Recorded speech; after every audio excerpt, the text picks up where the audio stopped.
Hello, my name is Key, Director of Computer Vision Engineering, based in Snap, London.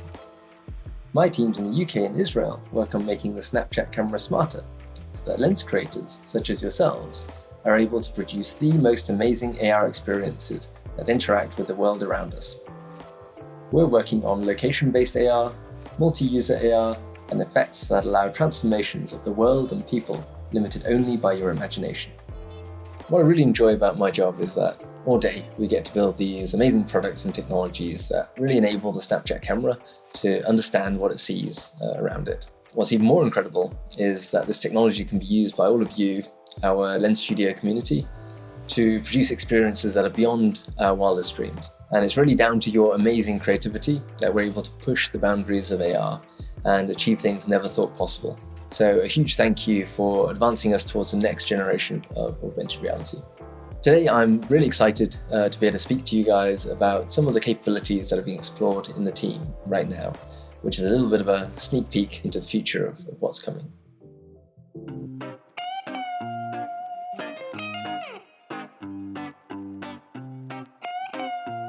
I'm Ed Roston and I'm a Senior Engineering Manager in London. I've worked in computer vision since my PhD, including developing the fast corner detector, which has been hardwired into the latest generation of phone chips. At Snap, I work with a team who use computer vision and deep learning to segment, classify and augment images with greater accuracy and higher speed. The absolute best thing about my job is getting to see the things I've made used by other people. There's nothing quite like putting a new technique into the hands of a few 100 million people and not only seeing it work, but seeing imaginative new ideas that never occurred to me. I love trying out the new ideas that you've come up with. Every Friday, me and my team have drinks together as a group and we see who can find the best new lens. Personally, I like being made to look like a horrific potato, but I'm not sure the rest of my team agrees. We tackle a fundamental problem, understanding images. For example, the world is three-dimensional, but the images taken by the camera are only two-dimensional. We're pushing forward the state-of-the-art for deducing information about the three-dimensional world from images and using that information to transform the images at video rate. But knowing the 3D shape of something alone isn't the only type of useful information. Another type of information it would be useful to have is what things in the image are. Now, of course, there's a big challenge, in that images can contain almost an infinite variety of things. However, a few classes of thing are more common than others and are present in a lot of scenes. One thing that many images have in common is that they involve a person who is standing on the floor, since it's tricky to get around without a floor.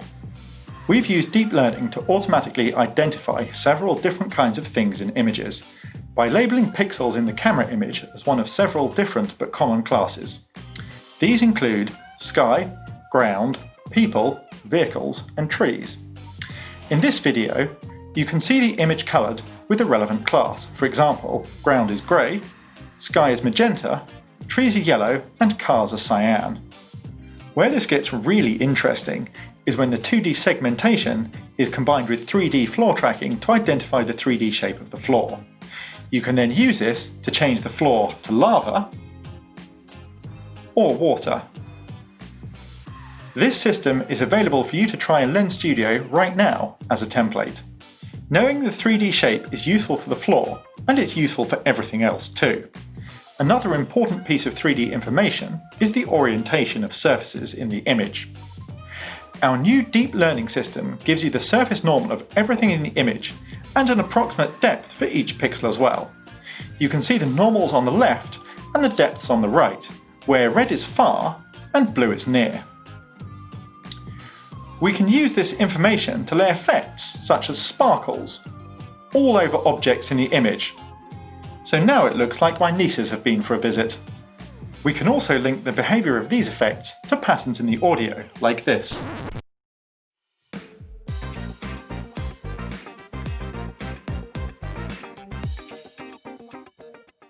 Deep learning can also be used to transform the image by understanding what things there are in the image and how they should behave.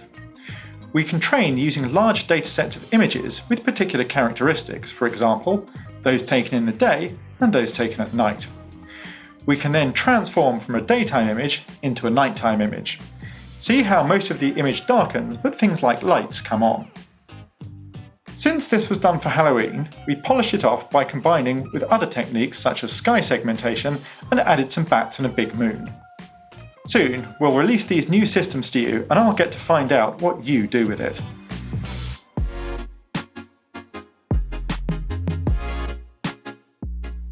Spectacles are really fantastic hardware devices that enable you to capture hands-free videos and create some amazing AR experiences. Personally, I love using my spectacles. I capture lots of point of view footage on holidays, when out and about, especially when doing things where I need both hands. For example, rolling pizza dough, skiing, or playing tennis. And version 3 of spectacles has a pair of stereo sensors, which enables depth understanding through stereoscopic computer vision. And this allows you to create some amazing lenses that interact with the geometry of the world around you, captured by the spectacles. Ilta and Shin will provide a more detailed look at this in a separate session later. But really amazing technology that allows you to produce some really amazing AR lenses. Hi, my name is Clay Weishauer. I'm based out of Venice Beach, California. I got my start in AR a few years back. It was around the time that Lens Studio came out. I was working for Ridley Scott and spending a ton of time in writers' rooms. And I just remember being really inspired and wanting to get these ideas out beyond paper. I would go out on my lunch break, give myself an hour and crack open Lens Studio and just kind of see what I can do. And I just remember it being so gratifying, seeing my idea on paper and writing manifest itself in the physical space. With the release of Spectacles 3, I've used it a lot in my work. I really love to incorporate depth into my AR creations because it's a really exciting thing to create something, but then release it into the world of depth and see how it responds in different situations. Coming from VFX and interactive and film background, a lot of things that we do are pre-rendered, and with specs and depth technology, it's a completely different workflow. Your creation takes on a mind of its own as it moves through different spaces and occludes behind environments. And for me, that's just a really exciting way to work, that you could create one thing and it responds in so many different ways depending on the environment that it's in. It's really fantastic.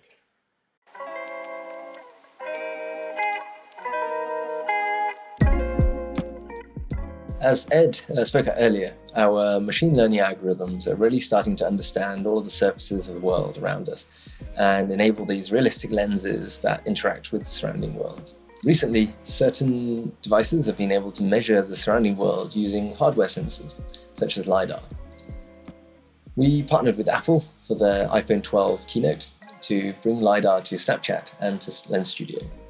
LiDAR really is a fantastic piece of technology, and it enables instant metric scale understanding of the surfaces around you. And it works great on surfaces which have traditionally been very challenging for computer vision algorithms. For example, all of the white walls in the room around me. And so let's take a look at our magical forest transformation lens that we built for the Apple keynote. LiDAR, it really enables us to understand the geometry and meaning of the surfaces around us.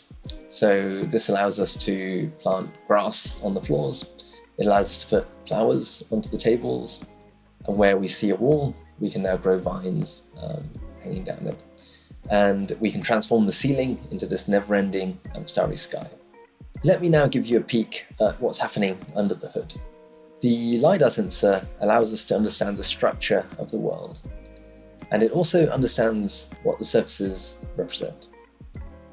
So here we see that the floor, the ceiling, the wall, the door, the seat, and the tables being represented by differently colored rectangles. Now, based on this, you can see that we can assign different content to different areas of the world. And you can also see that this representation of the world is growing over time. So we can really accumulate an understanding of the entire environment as the camera is looking around the scene, which allows you to produce these amazing whole scene transformation lens effects. We brought the ability to author LiDAR lenses to Lens Studio 3.2, which meant that just one day after the Apple keynote, our creators were able to build LiDAR experiences even if they didn't have a physical device. We have this new capability called Interactive Preview in Lens Studio, and you can immediately start building these amazing LiDAR experiences even if you don't have a physical device handy. And later on in a separate session, Alessia will show you guys exactly what you can do with both Apple's LiDAR and Google's AR Core depth integrations in Lens Studio. Hey guys, my name's Charles. I'm from Las Vegas, Nevada, Sin City. I got started in AR in the summer of 2017 when Apple announced ARKit. And this was like Christmas Day for me. I remember getting up and watching this crazy new technology and thinking to myself that I had to learn how to make it.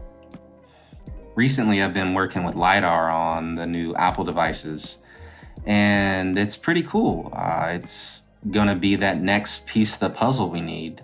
The tracking is amazing. The world mesh is gonna be great for occluding. You mix that with some machine learning, hey, and you can pin stuff to the ceiling, you can pin stuff to a chair. I'm really excited to see what's going to be made with LiDAR.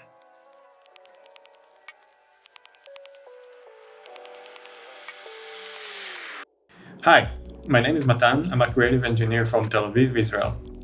For the past year and a half, I've been focusing on skeleton tracking experiences and technology. For me, what's satisfying about being a creative engineer is to be on the crossroad between engineering and design, working with our brilliant researchers to deliver the best possible solution that both users and creators will get the most out of any new capability. This year, we've introduced 2D full body tracking to the community, which opened a lot of new use cases and capabilities. We've released 2 new templates for 2D full body tracking that highlights dancing effects, but this is just an appetizer. Another example for this tech is physical exercise. The post-trigger template can be a great starting point to create engaging lenses that also make the user sweat. In this example, we use the track joints to detect the up and down poses of a push-up. Of course, body tracking is not limited just for Snapchat. Those lenses work on Snap Camera as well, so you can choose the right outfit for the next Zoom party. This year, we've only started to unlock the potential of body tracking lenses. We can now play with all the range from face to full body, 2D and 3D. We already see creators making great use of body lenses and more Snapchatters that are looking for body effects. We've been working hard to get 3D body tracking working just right. As you've seen in Halloween, real-time studio-level motion capture on every mobile phone that works in front and back camera. Full body costume that transform you to other characters, or experience that can be overlaid on a person as a costume or mirror the movement as a side-by-side experience. This can also be applied to many other use cases like dancing, gaming, fashion, and probably others that you can come up with better than we do. This can play together with all existing effects and tech already in Lens Studio, such as chain physics for tail, shaders, and pose triggers. To do this, over 20 joints are tracked and rotated in real time, taking into account industry standards from creating a character in Maya or Cinema 4D or getting a model from Adobe Mixamo. Another important building block is body segmentation, which unlocks a variety of visual effects such as background removal, people cloning, and texture sampling. This can also extend current use case already existing for skeleton tracking to use the body to occlude virtual objects. My name is Helen Bresnik. I am a graphic designer and photographer based in Toronto, Canada. Probably my favorite kind of lens to work on is body tracking. I love incorporating linked objects because they really seem to respond to movement.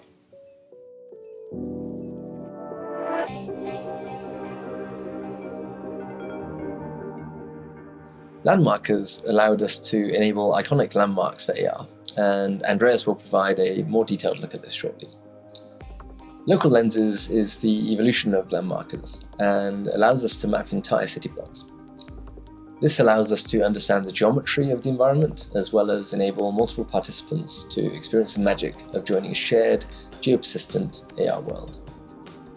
We map the streets around us using 360 imagery, starting with Carnaby Street in London.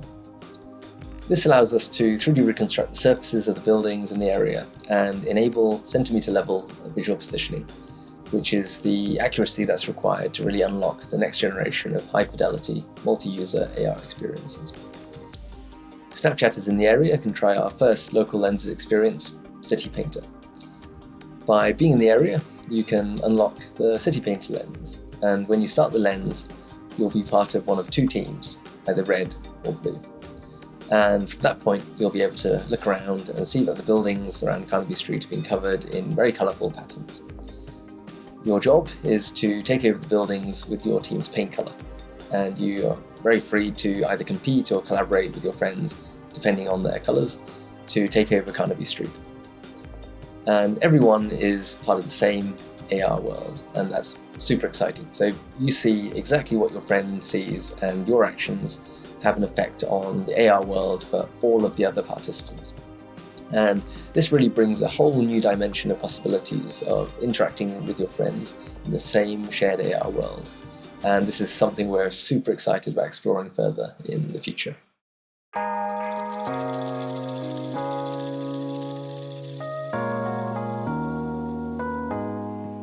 Hi, my name is Andreas. I'm a software engineer on the World AR team. I get to work with a lot of really smart people, so there's lots of opportunities to learn new things, which is really cool. There's also a lot of research going on in the company, lots of really exciting stuff. So you always feel like you're sort of glimpsing a little bit ahead into the future, which is really cool.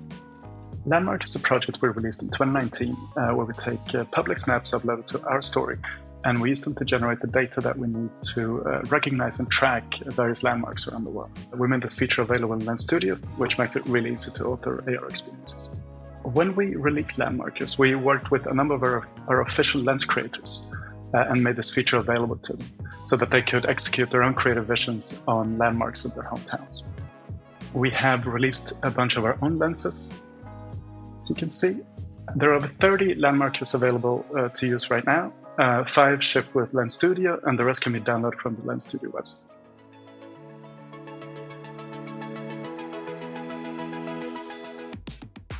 It's really hard to do, but try to forget about the technology. So it's so shiny and it's so fun. But if you start your idea with wanting to use a particular kind of technology, your idea might not resonate with people that aren't as interested in that technology. Try to think of just something you've never seen that you want to see, and try to work your way backwards to how you could make that.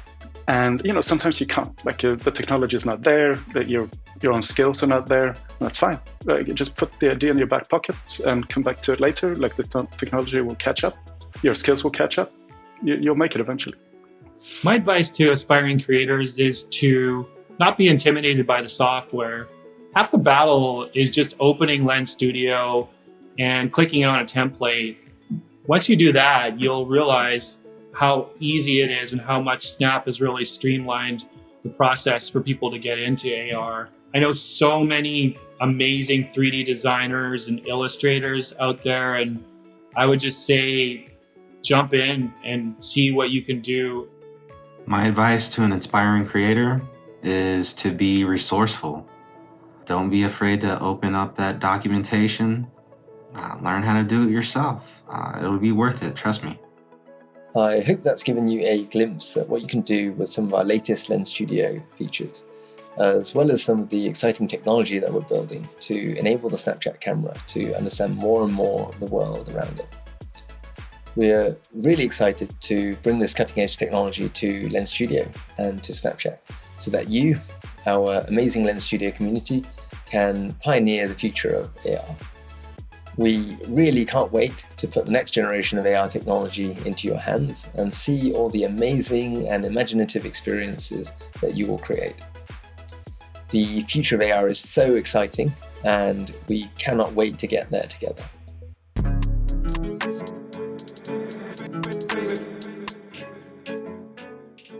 Let's make a landmark lens. I am gonna open up Lens Studio. I have downloaded the Arc de Triomphe template previously. So I'm just going to open that and I'll let it update. I also have this UFO model I'm going to add to it, which comes with a bunch of textures as well. So they look like that. So let's have a look at our templates. So as you can see, we have some example content included. That all lives inside the scene object here. You want to put any content that you add, you want to put it inside here, because this will take care of a bunch of stuff. When you flip the camera, it'll also flip the geometry, and it'll mask, make sure that your content is masked by the portrait segmentation. So let's import this UFO. I'll just drag it in there, and I know I'm gonna, let's do the settings there. And I know I'm gonna want these two textures here as well. So let's hide the example content. So we get the Arc de Triomphe. I am gonna add my UFO to the scene. Let's put it there. So that comes with a bunch of stuff that we don't want. And actually, what we really want is this here. It has an animation that just doesn't loop, so we're just not going to use that. So I'll just take this and I'll just put it here instead. Let's get rid of all this stuff. So that leaves us with a UFO that has a bunch of transforms there. So I'm just going to add to make things simpler. Like that, and actually put that in here. Now that lives at 0, 0. Let's put that there, and we'll just scale that up a little bit to make it a bit bigger. Let's say like that. Let's have a look at this material. So let's move this out for now to see a bit better. So let's have a look at the materials that came in. So these did not import their texture setup here. So we're just going to re-enable the base texture and the normal texture and wire those up. So like that. Put the diffuse in there and normal there. And we'll do the same for the body here.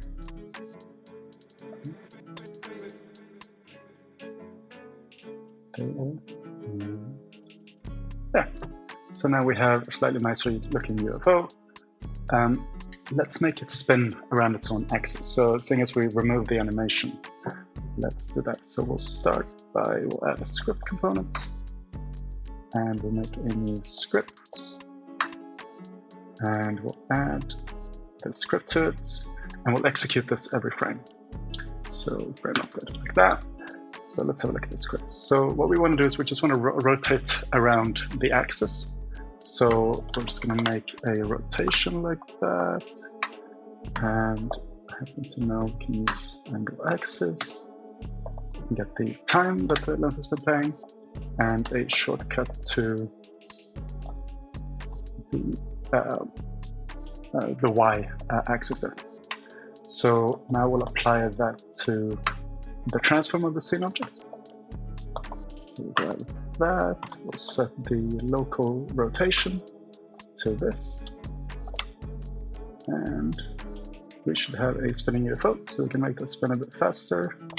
Don't know how fast UFOs would spin, but something like that. So okay, we'll get that UFO there spinning around its own axis.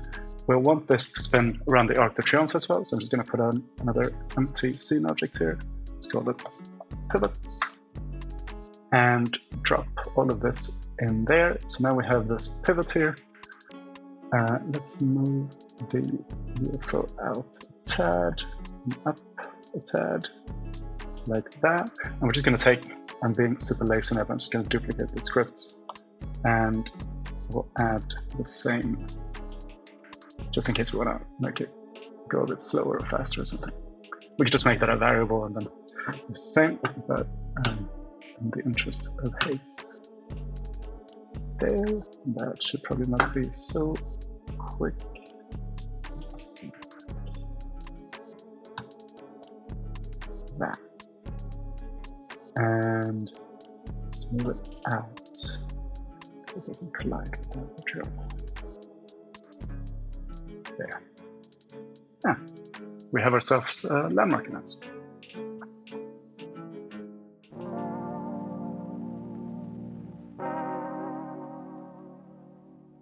ground transformation is based around the technology that lets us know what part of the image are ground and what parts are not. So with this information, we can create some really cool AR effects that transform the ground. So we'll open up Studio, and we'll open up the ground transformation templates that ships with it. There we have a little fox.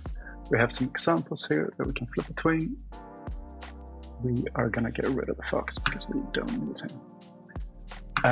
Let's have a look at how this works. So ground transformation is, like I was mentioning earlier, based around knowing what parts are ground and what are not. This is done via the ML component. Let's drop a screen image onto here. So let's make that a little bit smaller. And let's dig in here and let's have a look at the raw segmentation texture. So for this scene here, we have a mask here that shows us what's ground. As you might be able to tell, it's a little bit flickery and it's not quite clean. So there's another texture that I'll show you now, which has this stuff cleaned up a little bit. So if we look at this, so let's go back there. So look at this. There. So if you look at this, it's a lot more stable. As you can see, it's also a bit centered here. So what's going on here is that because the phone is moving, it's rotating and we have the gyro, we're actually caching a little bit of what's outside of the frame, so that if you look back, it's still there. And also if you have a really slow phone, the mask that you made, you might have moved the phone a fair bit since. So we use the gyro to sort of line this up so it looks correct. So that's going to be our input. So we're going to use this to mask anything we do. I'll remove this for now. And so let's pretend that you have a really cool material that you made before and you want to make it a ground material. So if we dig into the examples here, so if we go into the occluded graph PBR here, actually maybe I'll just apply that to this. So we just have a color here that's masked out by the ground like it's supposed to. So if we look at this, there's of course a fair bit going on. This is the sort of PBR lighting here. This stuff here, mask occluder, if you look at what it does, it actually ends up as the alpha value to this pixel. So in the output here, the alpha is coming from these nodes here. And everything else is done by this. So let's say we have our own material that we want to start with. So in the interest of time, I'm just going to grab one from the material library. Let's grab the disintegrate material here. Okay, so we have the disintegrate material. This is the ground here. So as you can see, there's a huge ground plane here. I'm just going to add the disintegrate material to that. So I happen to know that it's because it's scaled so much. I'm just going to go back into the disintegrate material here and just make this much bigger. So 9,000. So something like that. So it's looking a bit more reasonable there. So that looks a bit more reasonable. That's a better size. So if we jump into this disintegrate material here, they have support for an opacity texture here. So if we follow this graph down, it's sort of the same thing here, that we eventually end up with an alpha value and the color value as the output. And what we want to do is we want to take the mask that we built of the ground and use that to mask out where we don't want our material to go. So all I'm going to do is I'm going to go into this example material here. I'm just going to grab all of these, copy them, and go into disintegrate material here. That's already. I'll just drop these down like that.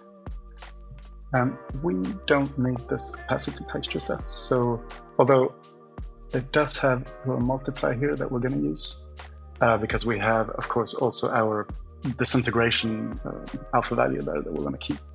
So we'll get rid of this stuff there.